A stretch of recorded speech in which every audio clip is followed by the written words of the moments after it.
Javier Milei es, para así decirlo, la declinación argentina de un fenómeno global, que es el de las nuevas extremas derechas o, si me apuras, extremas derechas 2.0. Son parte de un movimiento global, ¿no?, que algunos han llamado la internacional reaccionaria, la internacional del odio, es decir, una gran familia global que está en estrecha comunicación, donde sus líderes se conocen, participan en los mismos foros, en los mismos congresos, en los mismos mítines, sus equipos de comunicación están interrelacionados, viajan a menudo y comparten una visión del mundo, para reducirlo con esa expresión, comparten una misma Weltanschauung. Y además Milei, si queremos, le añade una serie de elementos que es la violencia verbal, ¿no?, muy marcada, que es algunos elementos de excentricidad, casi esperpénticos. Además, su trayectoria, que es sin duda peculiar, ¿no? No es un político de profesión, sino es un tertuliano más o menos economista que se mete en política y juega también con las nuevas tecnologías, es muy activo en las redes sociales, ¿no? Yo creo que Javier Milei juega mucho en Argentina, en la opinión pública argentina, para mostrar los supuestos éxitos que tienes fuera de Argentina. Entonces también tenemos, digamos, que ir con cuidado e hilar un poco más fino, sin creernos demasiado el supuesto éxito que vende Milei. Lo ven como un aliado. Es decir, Milei es una pieza más de esta gran familia global de las extremas derechas, que tiene sus peculiaridades, que está gobernando Argentina con la situación y el contexto político argentino, que es distinto a los otros. Es un miembro más con sus evidentes peculiaridades, pero un miembro que participa en estas redes, que participa en esta familia y que puede ser, ¿no?, y es en la práctica un miembro más de esta lucha que la extrema derecha está llevando a cabo contra el modelo liberal de democracia representativa, contra lo que ellos llaman el globalismo, ¿no? Es decir, la organización, digamos, el orden liberal creado tras 1945 a nivel internacional, es decir, las organizaciones ¿no?, del multilateralismo, las organizaciones internacionales, etcétera, etcétera. Es decir, atención, ni Meloni, ni Netanyahu, ni Trump, ni Abascal, ni Marine Le Pen, ni Orbán piensan que Milei es el rey del mambo, ni el rey del mundo, ni el único referente existente. Es alguien más que se suma a esta lucha y que en este momento tiene, como Orbán y como Meloni, no como Le Pen, no como Abascal, tiene una posición de poder en su país, siendo presidente de Argentina.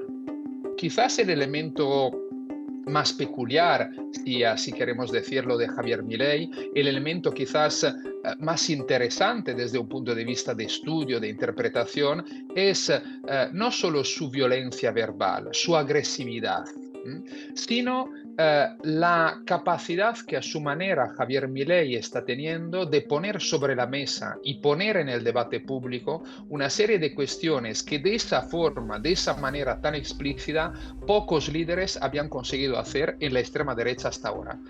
Me refiero, por ejemplo, a una frase que Javier Milei ha repetido también en varias ocasiones y también en el meeting que dio en Madrid, en Vistalegre, en mayo de 2024, arropado por otros líderes, ¿no? Santiago Abascal, Marine Le Pen, Víctor Orbán, etcétera, etcétera, que es: la justicia social es aberrante. Es decir, está claro que un discurso como este lo podemos encontrar, a fin de cuentas, en el modelo neoliberal, en el neoliberalismo. Pero Thatcher o Reagan jamás lo han dicho con estas mismas palabras, y si jamás se hubiesen atrevido a ser tan explícitos, ¿no?, tan agresivos frente a lo que es el consenso mínimo que se creó tras 1945 con la creación, ¿no?, de los estados del bienestar, o con una serie de políticas sociales según el país y el continente, ¿no?, y el momento histórico. Pero digamos, este es un ataque por tierra, mar y aire, la frase de Javier Milei, al consenso social mínimo creado a mediados aproximadamente del siglo XX. La extrema derecha, por un lado, utiliza la comunicación de forma estratégica, es decir, hay estrategias comunicativas y políticas al mismo tiempo, utilizadas claramente por la extrema derecha. Todo está bien planificado. Por otro lado, ¿esto de qué le sirve? Le sirve, por un lado, para crispar más el ambiente, polarizar más a la sociedad. Una sociedad más polarizada, más crispada, es una sociedad donde la extrema derecha tiene más posibilidades, ¿no?, de aumentar sus consensos o de fortalecer los consensos que ha obtenido, ¿no?, mostrando una amenaza existente a la nación o unos enemigos, ¿no?, de su proyecto político. Por otro lado, y paralelamente, esto también sirve para crear caos. Es decir, una situación más caótica no solo se vincula a lo que estábamos diciendo de la crispación, de la polarización, sino que por otro lado también complica mucho para los demás, para quien se opone a la extrema derecha, intentar contrarrestar su discurso, porque todo es muy rápido. Y entonces, un día se dice una cosa, no hay ni el tiempo de intentar contestar o construir una estrategia de confrontación a lo que está diciendo, que 24 horas después está diciendo otra cosa. Y entonces son ellos siempre que llevan la iniciativa en esa rapidez, ¿no?, absolutamente y aparentemente caótica de todo ello, ¿no? Llevan siempre ellos, digamos, ¿no?, la delantera. Y por otro lado, también lo del caos, para así decirlo, de digamos, situación aparentemente caótica, sirve también para esconder otras cuestiones. Es decir, todo esto sirve para que se hable de algunas cosas y no se hable de otras. Es decir, la capacidad de marcar la agenda mediática, de mantener la iniciativa en el debate, en la opinión pública, permite entonces de que se hable de un tema y no se hable del otro. Pero luego de fondo hay otra cuestión que yo creo que es fundamental, ¿no?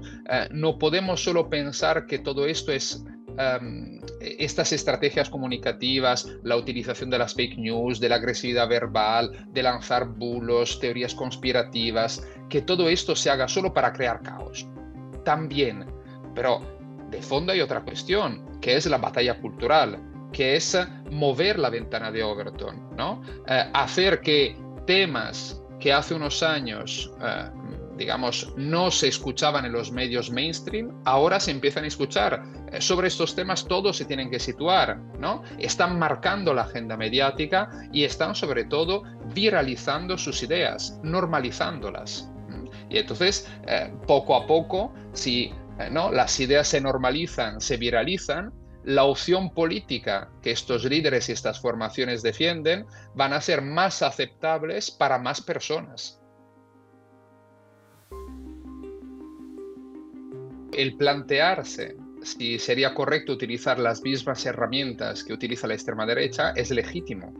Ahora, yo me pregunto también si, por un lado, es ético y es moral por fuerzas que los sectores políticos, llamémosles progresistas, que defienden otra manera de vivir en sociedad y otro tipo de debate público.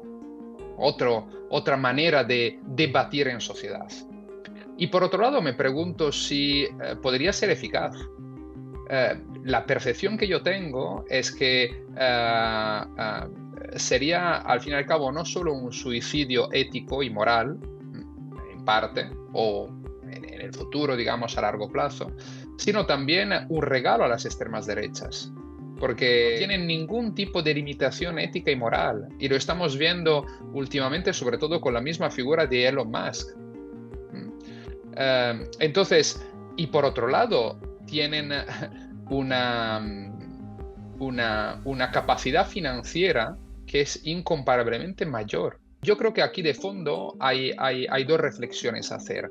La primera, en los años 90, la segunda mitad de los 90, e inclusive hasta más o menos principios de la década pasada, si pensemos en movimientos como Occupy Wall Street, como las primaveras árabes, como el 15M, los indignados en España, etc., hubo un momento en que justamente las redes sociales, las nuevas tecnologías de la comunicación eran vistas por los movimientos sociales progresistas de izquierda como justamente una herramienta para democratizar más las sociedades. Y hemos visto como en la última década esta percepción del tecno-utopismo, a este dark side, ¿no? Este lado oscuro de las redes sociales y de las nuevas tecnologías ha cambiado radicalmente, ¿no? La percepción que muchos teníamos y que muchos tenemos. Ahora, no perdamos de vista una cuestión, que las redes sociales, como antes de la televisión o la radio y antes la prensa, son unas herramientas, son unos medios. Entonces, la izquierda, el mundo progresista, no puede dejar de utilizarlas. Tiene que entender cómo utilizarlas. Pero aquí de fondo también hay otra cuestión, que es la necesidad de democratizar el espacio digital. Aquí lo que tenemos es que el espacio digital, las nuevas tecnologías, no están democratizadas ni de lejos. Y inclusive muy poco se habla de la necesidad de una democratización, cuando ya llevamos como mínimo 15 años con las redes sociales activas, influyendo en la política, en los debates públicos, en nuestras sociedades. Y además, esta problemática, que no es nueva, inclusive hoy en día es un tema más acuciante desde que tenemos figuras justamente como Elon Musk, que ha convertido Twitter, bueno, X hoy en día, en un verdadero estercolero, desde el cual muchísimas personas, inclusive medios de comunicación y activistas, se están saliendo o están planteándose salir, y donde evidentemente debería haber una democratización de estos espacios, debería haber una moderación de los debates. Esto no significa censura, atención, pero el discurso del odio, la agresividad verbal, que muchas veces se traslada luego a una agresividad o se convierte en una agresividad física, no puede ser aceptada. Como no es aceptada en la vida real, evidentemente, ¿no? Puede haber unos castigos y unas penas. Si alguien agrede a alguien en la calle, pues lo mismo debería pasar ahí. Evidentemente, es un debate que la sociedad debería desarrollar. Con el fin de la Guerra Fría, ¿no? Hablamos de los años 80 y 90 del siglo pasado, de fondo, no solo ha habido la conclusión de una época bipolar, ¿no? Y no solo ha habido el fin del comunismo, del socialismo real, ¿no? Y de un modelo alternativo de sociedad, por más allá de que el socialismo real haya sido lo que ha sido, pero existía como idea, ¿no? Una idea utópica, al fin y al cabo. Y además, no es solo esto, sino que hemos tenido también la profunda crisis de las grandes visiones del mundo, de las grandes formas y maneras de interpretar el mundo. Entonces, una crisis de las ideologías, de las visiones interpretativas del mundo que habían marcado la época contemporánea. Entonces, claro está que la izquierda, las izquierdas, el mundo progresista, tiene muchos más problemas sin una idea, ¿no? Una idea que puede englobar las diferentes cuestiones, las diferentes problemáticas de los diferentes proyectos hacia un ideal que podemos llamar utópico. Yo prefiero quizás hablar, utópico está muy bien, pero quizás prefiero hablar, ¿no? De un horizonte de esperanza, que no sea solo, ¿no? Antes de que gane la extrema derecha, hagamos políticas más o menos democráticas. Bien, firmo, ¿no? Suscribo. Pero lo que pasa es que se tiene que, ¿no? Conseguir, digamos, despertar una emoción, emocionar, ilusionar a la población. Y esto no lo puedes hacer diciendo, bueno, nosotros gobernaremos un poco mejor, nosotros no cortaremos el subsidio para el transporte público o las ayudas sociales. Se trata de conseguir, ¿no? Ilusionar a las personas. Claro, es mucho más difícil poder ilusionar a las personas cuando nos faltan, ¿no? Las grandes visiones del mundo, las grandes utopías, las grandes ideologías, que han sido desde luego mortíferas y asesinas también, pero proporcionaban, ¿no? Un ideal de futuro, ¿no? Y no cabe duda de que en las últimas décadas ha habido una serie de de movimientos sociales, de reivindicaciones, de demandas vinculadas a grandes batallas que marcan el presente y marcarán el futuro. Pienso al tema de género, pienso al tema ambiental, ¿no? Entre otros, el tema, digamos, de las poblaciones indígenas, sobre todo también en América Latina. Pero bueno, pero falta, digamos, como algo que permita amalgamar, ¿no? Juntar estas luchas y tener, digamos, este horizonte de esperanza con un ideal de fondo, ¿no? Sin eso, evidentemente, no es que sea imposible hacer política progresista, pero resulta más difícil, y sobre todo resulta más difícil en un momento de crisis generalizada, política, social, cultural, ¿no? Etcétera, etcétera, que estamos viviendo en los últimos años, de crisis de los modelos de democracia liberal representativa, ¿no? Que está viviendo una profunda crisis. Hay una gran desconfianza entre la ciudadanía, hay resentimiento, ¿no? Hay frustración. Y entonces, en este contexto, con además un movimiento político, una familia política global tan fuerte como la extrema derecha, que en cambio utiliza, ¿no? una serie de otros recursos narrativos, de otras referencias como son la nación, ¿no? Como son evidentemente la identidad, ¿no? Como son al final el odio y el miedo como gran conceptos. Utiliza pasiones tristes, ¿no? El encierre, ¿no? el encerrarse en una comunidad para protegerse de enemigos, de amenazas, supuestos enemigos y supuestas amenazas. Bueno, bien, en todo ese contexto resulta difícil para la izquierda conseguir renovarse, conseguir, digamos, crear, ¿no? una narrativa que pueda mostrar ese horizonte de esperanza. Yo creo que el feminismo y la reivindicación feminista es fundamental. Y es una batalla clave de los últimos años, de la actualidad y del futuro próximo. Y es fundamental que el feminismo, digamos, se incorpore, ¿no? en cualquier, digamos, proyecto progresista. Lo que creo también es que se tiene que conseguir, digamos, ampliar las fronteras del feminismo para incluir cada vez a más gente y para que no haya gente excluida o que se sienta excluida, que tenga la percepción de ser excluido. El tema del feminismo, de la igualdad de género, se vincula evidentemente con otras cuestiones, que es la ampliación de derechos, ¿no? Que tiene que ver con el tema del aborto, antes el tema del divorcio, ¿no? Según qué país ha llegado un poco antes o un poco más tarde, en algunos no, está cuestionado en la actualidad nuevamente. El tema evidentemente de la igualdad de género en el trabajo, ¿no? en el día a día.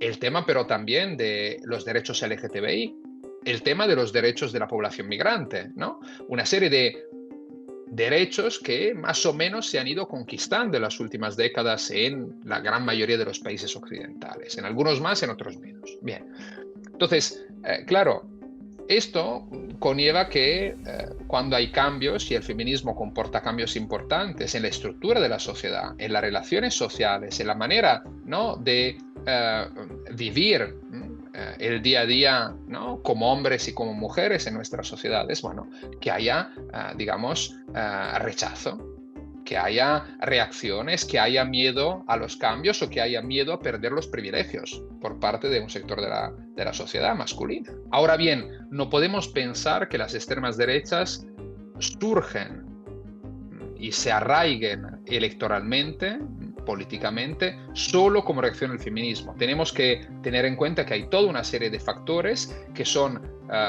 socioeconómicos, que son culturales. El feminismo, digamos, junta en parte estos dos, ¿no? Porque no es solo una cuestión, digamos, cultural en un sentido amplio. Y luego hay factores, digamos, que dependen más de la crisis de los sistemas democráticos, del modelo de democracia liberal. Encontramos en parte de una parte de la población, unos sectores de la población, sobre todo masculino, de diferentes franjas de edad, puede haber diferencias según los países, que ven con rechazo, ¿no? digamos, la igualdad de género, los avances del feminismo. Y entonces, bueno, compran ese discurso también por miedo. Aquí se juntan muchos elementos que son justamente, ¿no?, el tema cuánto ha influido la pandemia en Argentina, pero también en otros países, en jóvenes que estaban en su adolescencia en esos años. Dos, el tema de las redes sociales, el tema de la socialización en un mundo, digamos, digital, que en muchos casos tienen altos niveles de agresividad. Y lo que comentábamos ya antes en referencia a las TIC y a las redes sociales, ¿no? Y por otro lado también la rapidez del mundo, ¿no? La inseguridad. Yo percibo, y no soy el único, ¿no?, en la universidad, entre los jóvenes de ahora, en este caso estudiantes universitarios de 18, 19, 20 años, una gran fragilidad, una gran inseguridad, ¿no? El tema de cómo las redes sociales han puesto la imagen, ¿no?, en primer lado.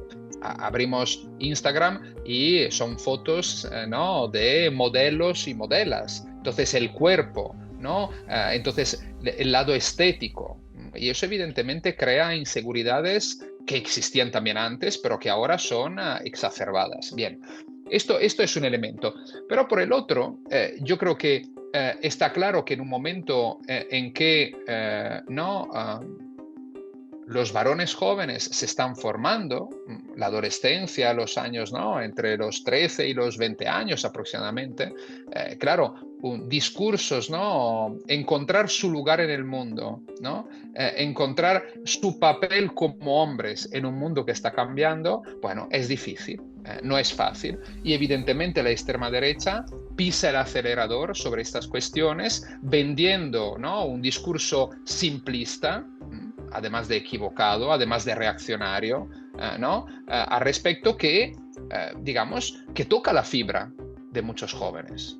Y entonces ahí encontramos. Pero yo luego añadiría dos reflexiones. Uno, el discurso de la extrema derecha, y el caso de Milei es ejemplar en este sentido, consigue también morder entre los varones jóvenes, también porque se presenta como rebelde, como transgresor, como provocador en su lenguaje, en los temas que toca, en cómo los trata.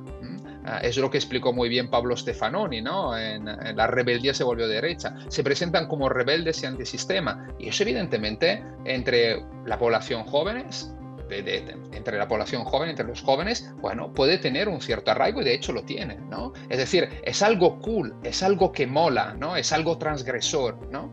Entonces hay también ese elemento a tener en cuenta.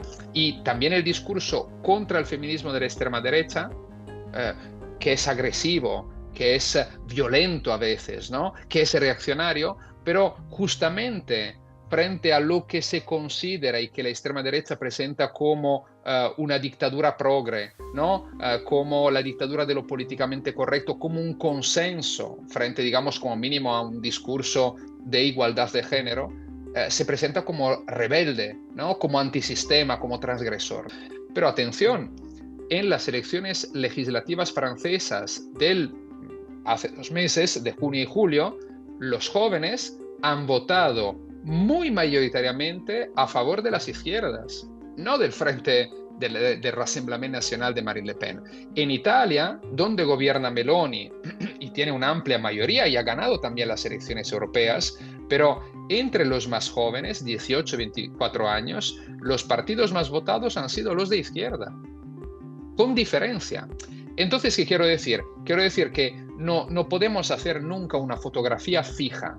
Es decir, los jóvenes ahora, sobre todo los varones, son reaccionarios y votan a la extrema derecha masivamente. No, puede ser así, puede haber sido así en algún momento, pero dentro de 1 año o 2 años puede cambiar en ese mismo país. Y sobre todo no perdamos de vista una cosa, que la mayoría de los jóvenes se abstienen electoralmente. El tema de que el ascensor social en muchos países se ha roto, y entonces la percepción que tienen de su futuro los jóvenes es una idea de que no tendrán un futuro mejor que sus padres. Se tiene que entonces actuar con políticas sociales ahí, pero se tiene también que actuar, ¿no?, discursivamente para mostrar que, bueno, hay matices, ¿no?, al respecto. Y por otro lado también se tiene que hacer un trabajo educativo con estos jóvenes para acompañarlos en una etapa fundamental de su vida, en un mundo en profundo cambiamiento que atañe también a los roles de género para las nuevas generaciones, mucho más que para las generaciones pasadas.